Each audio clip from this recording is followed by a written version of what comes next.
आई trusted कोई आपका नहीं होएगा। कई लोग कुछ दिखाएंगे पर कुछ होएंगे। हाँ, ये मेरे घर में सारे बोलते हैं कि ये कहीं नहीं जाती और ये गई तो सीधा कनाडा गई। Hello everyone, good morning and welcome back to a new vlog. आज स्नो पड़ रही है, देखिए काफ़ी ज़्यादा स्नो हो चुकी है। एंड आज हम बाहर जा रहे हैं थोड़ा एक छोटे मोटे काम से। So let's just quickly be in our car and काफ़ी ठंड है यार। सो आज हम जा रहे हैं ब्रैम्पटन। हमें ब्रैम्पटन से एक डॉक्यूमेंट पिक करने हैं। कुछ डॉक्यूमेंट हमारे इमिग्रेशन रिलेटेड डॉक्यूमेंट्स हैं एंड काफ़ी ज़रूरी डॉक्यूमेंट्स हैं। चलते हैं, आज स्नो पड़ रही है, काफ़ी रश रहेगा सड़कों पे नो डाउट। और ये देखिए गाड़ी पे भी अभी कुछ दिख नहीं रहा, वाइपर चलाएंगे तब स्नो हटी। सो ऐसा कुछ है।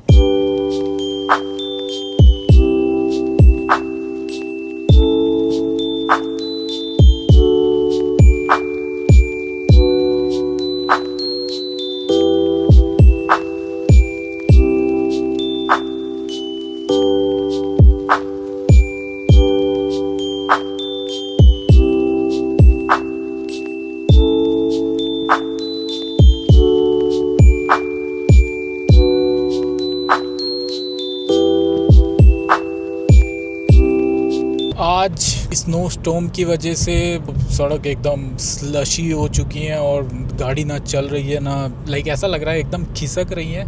और मेरे साथ आज मेरी एक फ्रेंड ट्रैवल कर रही है। She is from Hisar Haryana.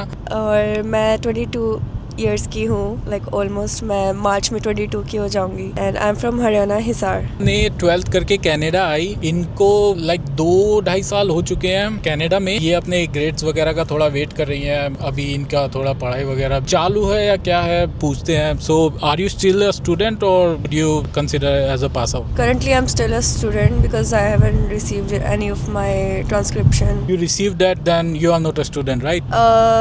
Yes. If I don't receive it, I'm still a student, but if I have received that, I'm not a student. I'm a full-time worker. So basically कहने का मतलब आपका ये है कि आप ग्रेजुएट हो चुके हैं, बस आपके ग्रेड्स नहीं आए, राइट? Yes. सो उसे हम स्टूडेंट में तो नहीं गिनेंगे। नहीं, मैं स्टूडेंट ही हूँ क्योंकि मैं भी पार्ट टाइम वर्क कर रही हूँ। मेरे ग्रेड्स नहीं आए हैं पर मेरा सेमेस्टर लाइक कंप्लीट हो गया है। अभी मेरी ट्रांसक्रिप्शन वगैरह भी कुछ नहीं आया है, तो I have still my study permit like मेरा रहता है। उस हिसाब से मैं पार्ट टाइम ही वर्क कर सकती हूँ, मैं फुल टाइम नहीं कर सकती। ये तो एक डिबेट फुल क्वेश्चन हो गया कि ये स्टूडेंट हैं या ग्रेजुएट हैं। बट मैं पूछना चाहूँगा, आप कौन से ईयर में आए थे? ईयर आई वुड से 2023 month August at the end. So you came in like 23 September intake, right? Yes. And it's almost like 2+ years you are here in Canada. So how did you like the country? It was good. I had a nice experience, but some of them includes bad ones. So overall, it was fine. So it was like a mix, क्या बोलेंगे उसे अपनी भाषा में, कि थोड़ा हाँ थोड़ा ना, थोड़ा खट्टा थोड़ा मीठा, ऐसे अच्छी नहीं बोलेंगे तो उसे बुरी भी नहीं बोलेंगे, उसे बढ़िया नहीं बोलेंगे तो उसे ख़राब भी नहीं बोलेंगे। तो ऐसा कुछ था आपका एक्सपीरियंस, आप ये कहना चाहती, राइट? हाँ जी, लाइक मेरे को ऐसे एक्सपीरियंस मिले हैं, like I think they are experience that made me mature after coming here. So I would not consider them all bad. So I think they are okay.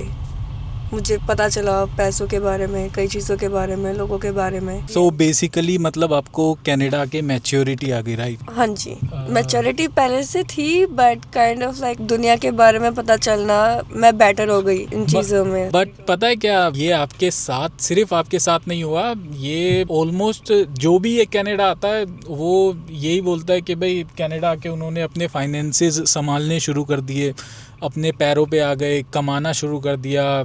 चाहे वो इंडिया में कुछ करते हो ना करते हो, बट यहाँ पे वो काफ़ी कुछ करने लगे हैं। और उन्होंने मेरे को यही बोला कि भाई कनाडा ने उन्हें काफ़ी कुछ दिया है। आप क्या कहना चाहोगे? इधर आने के बाद मैं कह सकती हूँ लाइक डिप्लोमा मिला, एजुकेशन मिली, मुझे अपने लिए इंडिपेंडेंस मिली, मैं अपने लिए सारी चीज़ें खुद करती हूँ, मुझे किसी की ज़रूरत नहीं पड़ती.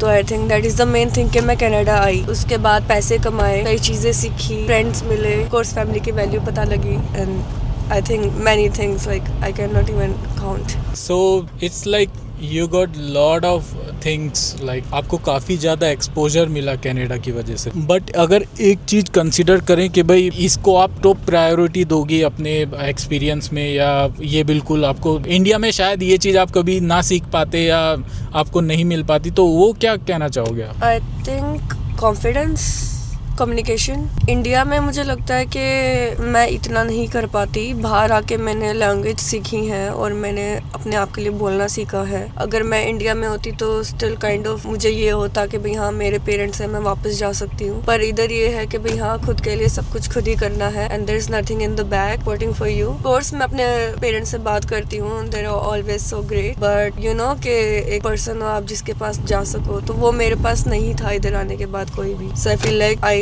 M the person for myself. तो वो चीज़ आई डोंट थिंक मैं कभी भी इंडिया में सीख पाती। But what was your age when you came to Canada? I was 19 when I came. And that's very young age when you take that step to come out. And I'll say हर किसी में इतनी हिम्मत नहीं होती, आपने वो हिम्मत दिखाई, आपकी हिम्मत को मेरा सलाम है, और उस जज्बे को भी जो आपने दिखाया। एंड 19 साल की उम्र में मैं अगर अपना एक्सपीरियंस शेयर करूं तो भाई मैं तो बिल्कुल नील था दोस्त, मेरे को कुछ नहीं आता था, मैं तो अपने शायद होश भी संभाल नहीं पाता 19 साल की उम्र में। But yeah that's very bold move I will say, and you are very confident in that. मेरे पास शब्द नहीं है भाई, 19 साल की उम्र में अगर कोई घर से बाहर निकल रहा है तो literally I salute her, nothing else. Thank you. ये मेरा काइंड ऑफ ड्रीम था, लाइक बाहर आना। मुझे और कुछ नहीं चाहिए था। आई वाज लाइक मैं इंडिया में नहीं रह पाऊंगी, मुझे बाहर आना है किसी भी पॉइंट पे। वो ड्रीम तो सबका ही होता है, बट पूरा जिसका हो उसके लिए आपको सबसे बड़ी चीज है कि आपको एक सपोर्टिंग पेरेंट्स चाहिए। हर किसी के पेरेंट्स इतना सपोर्ट नहीं कर पाते जितना हमारों ने कर दिया, और सबसे बड़ी बात आपके पेरेंट्स ने इतना सपोर्ट आपको कर दिया कि 19 साल की उम्र में आपको इधर भेज दिया। तो या it's not that easy thing I will से। माय फादर वाज लाइक कि एक चांस है, इसमें कर देगी तो ठीक है, नहीं तो no point. So I was like आइल्स का दिया था मैंने, तो वो एक चांस था, उसी में मुझे करना था और मैंने करा कंप्लीट। तो मेरा एक आखिरी सवाल है आपसे, लाइक आखिरी तो नहीं बोलूंगा, मे बी सेकंड लास्ट। अगर कोई कनाडा आना चाहता हो तो आप उसे क्या एडवाइस दोगे? कनाडा आना चाहता है तो मैं उसे एडवाइस तो काफ़ी सारी हैं, पर आई फील लाइक कि इधर आने के बाद आदमी फियरलेस हो जाता है, किसी चीज़ का डर नहीं लगता। तो आई थिंक आप ये चीज़ आने से पहले सोच के चलो कि आप अपने लिए ही हो, कोई आपका नहीं होएगा। कई लोग कुछ दिखाएंगे पर कुछ होएंगे, पर आपको सिर्फ अपने आप से ट्रू रहना है। एंड काफ़ी चीज़ें जानकारी लेकर आए, कई चीज़ों के मैंने यूट्यूब पे सर्च करा है, मैंने बहुत चीज़ें जानी है लोकेशन के बारे में, मेरे कॉलेज के बारे में, जो मुझे आगे जाके हेल्प करी है एक्चुअल में। सो पहले नॉलेज लेना आपको बहुत ही हेल्प करता है। एंड सेकेंड थिंग मनी का बहुत ख्याल रखना है, क्योंकि आई थिंक मैं जब आई तो मनी के मामले में ज़्यादा वो नहीं थी, थोड़ा सा लैग कर रहे थे आप, राइट? हाँ जी। लाइक मैं जब आई तो फिर मनी का ये हो गया था कि जॉब चाहिए थी, तो जिसकी वजह से मैं एक स्कैम में भी पड़ गई थी एक्चुअली। तो इट वाज अराउंड लाइक $2000 मेरे गए थे। सो स्कैम के बारे में थोड़ा बताना चाहोगे?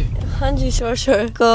अंग्रेज जैसी भी आवाज़ होती है, कईयों की इंडियन होती है, पर मेरे वाला अंग्रेज था। तो ही वाज लाइक कि आपको जॉब देंगे, और मैंने उनका नंबर निकाला था ग्रुप से। It was actually a job group. Actually he was telling someone for a shift and someone replied. तो मेरे को तब लगा कि हाँ भाई हाँ, अगर किसी और को जॉब दे रहा है तो मुझे भी हेल्प कर सकता है। तो जब उसको मैसेज करा तो फिर वो कहने लगा कि आप ये चीज़ें करो, like kind of a long story, जो बोलते बोलते मैं ही थक जाऊंगी। पर ओवरऑल ये था कि उस पर ट्रस्ट करा जॉब के लिए, और like he send the money and the money came, but it was on hold. ये like a check, it was a check, so it felt like real because my account were, आपके account number वगैरह सब mention थे? yes, like so उसके बाद मुझे लगा कि भाई हाँ उसने ट्रांसफर कर दिया, so I trusted. And then फिर पैसे वगैरह मुझे देने पड़े. He was like part of the job, and then he took around $2000. And what happened after that is I went to my main bank branch. Even they didn't help. Even they took like $120 my after paycheck that I was working. So none of them helped. मेरे ride के लगे, मैं जाती थी आती थी, चक्कर काटे, उनसे हेल्प मांगी, रिटर्न पे कुछ नहीं मिला, ओनली मेरे पैसे लॉस हुए। तो ये भी ये काफ़ी कॉमन स्कैम्स है, कनाडा वगैरह में भी होते रहते हैं, तो ऐसा नहीं है कि ये सब इंडिया में ही होते हैं। तो मैं तो ये कहूँगा भाई थोड़ा सावधान रहें, सतर्क रहें। जो नए कमर्स हैं वो इन चीज़ों से काफ़ी केयरफुल रहें, क्योंकि यहाँ पे नए कमर्स को सबसे ज़्यादा टारगेट किया जाता है, क्योंकि वो थोड़ा कल्चर से, सोसाइटी से बिल्कुल ही अननोन रहते हैं। एट द एंड वही है कि बैक हमें खुद को खुद ही करना पड़ता है। कोई आपके थाली में आके आपको खाना नहीं परोस के देगा, खुद बनाना पड़ेगा, खुद खाना पड़ेगा, और बर्तन भी बाद में खुद ही धोने पड़ेंगे। So that's it I guess. And एक एडवाइस तो रह ही गई, कौन सी? इज इट वर्दी और not? Depends on the situation.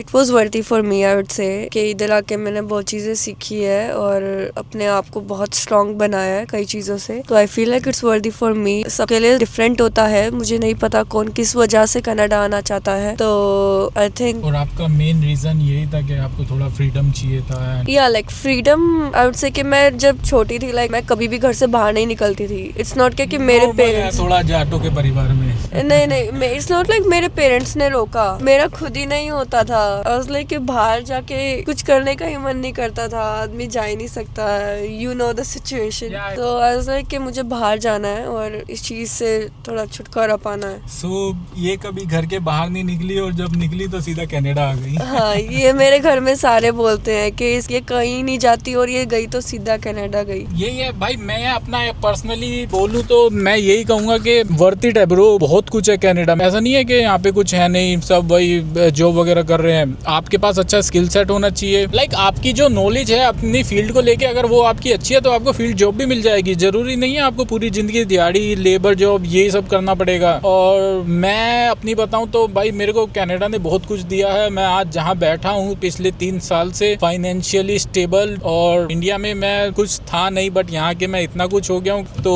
यही है, मैं तो अपने एंड से यही कहूंगा कि भाई हाँ, वर्थ इट है। थोड़ा आपकी किस्मत भी रहती है और थोड़ा आपका हार्डवर्क भी रहता है। सो अगर आपको लगता है कि भाई आना चाहिए तो बिल्कुल आइए, most welcome. What do you से, इज इट वर्दी और नो? इट्स डेफिनेटली वर्दी। कि मुझे तो बहुत चीज़ों का एक्सपीरियंस मिला इधर आके। मेरा अच्छा एजुकेशन रहा, डिप्लोमा मिला, मेरा एजुकेटर जो लाइसेंस है वो भी लाइक महीनों में आ जाएगा। तो I feel great about my life. So I think it is worthy for me. I would say totally worthy. Yeah, that's how you say hard work and luck in just one line. Yeah. So guys, ये था एक छोटा सा experience मेरी friend का। वो छोटी as में कनाडा आई, इनने काफ़ी स्कैम्स देखे उसके साथ और काफ़ी कुछ देखा। एट द एंड वही है, खुद को ही बैक करना पड़ता है भाई, कोई बैक करने नहीं आता आपको। मैं पहले भी यही चीज़ बोलता था और अब भी यही बोल रहा हूँ कि हमने खुद को बैक करा है, हमारी हेल्प के लिए कोई नहीं आया। और ये चीज़ आज उनने भी सेम ही चीज़ या सेम ही स्टोरी बोली है। तो एट द एंड वही है कि भाई कोई किसी का साथ देने नहीं आता, कोई किसी का सहारा नहीं बनता, सब खुद ही करना पड़ता है भाई। तो यही सब था आज के लिए, और व्लॉग को यहीं खत्म करते हैं। आई होप ये व्लॉग आपको काफी अच्छा लगा होगा। अगर अच्छा लगा हो तो इस व्लॉग को लाइक कीजिए, चैनल को सब्सक्राइब कीजिए। अगर इसमें कुछ इन्फॉर्मेटिव इन्फॉर्मेशन आपको मिली है तो आप इस व्लॉग को शेयर कीजिए उनके साथ जिन तक ये इन्फॉर्मेशन जानी जरूरी है। एंड वही है भाई, स्कैम्स हर जगह चल रहे हैं, आप थोड़ा बीवेयर रहें, थोड़ा केयरफुल रहें, एंड जस्ट लाइक थोड़ा दे के चले, एहतियात बरतें और चीजों को देखभाल करके परख के तब किसी पे विश्वास करें। आज का टाइम विश्वास करने का बिल्कुल नहीं है भाई। लोग बाग आएंगे, they will gain your trust and they will just leave. You know, like I personally, I never remove someone from my life, never, not even a single person. They all just died in a matter of trust. Literally, they all died in a matter of trust. And if I can't trust them, then why should I be having them in my life? And that's the logic, that's the fact, that's the real thing, bro. So yeah, इस vlog को लंबा नहीं करते हैं और इसे यहीं खत्म करते हैं। तो चलिए मिलते हैं आपसे बहुत जल्दी एक नए व्लॉग में। तब तक के लिए bye, tata, see you, and don't forget to like, subscribe and share that video.